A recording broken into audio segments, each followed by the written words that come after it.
In the last exercise, we worked with the element selector. We hid all the paragraph elements in our HTML document with the click of a button. But what if we only wanted to hide a specific element in our document? We can do this by assigning an ID to the element we want to perform the action on. We then specify the ID selector in our script. Let's change the last script so that when the button is clicked, only the heading is hidden. First, we need to add an ID to the h2 tag. Let's call the ID head.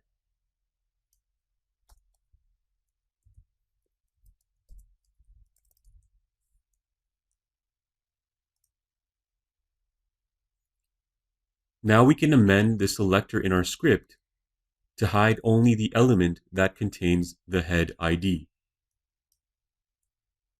To do this, start with the # and type the name of the ID selector. And that's it. We can now save our file and preview it in our browser.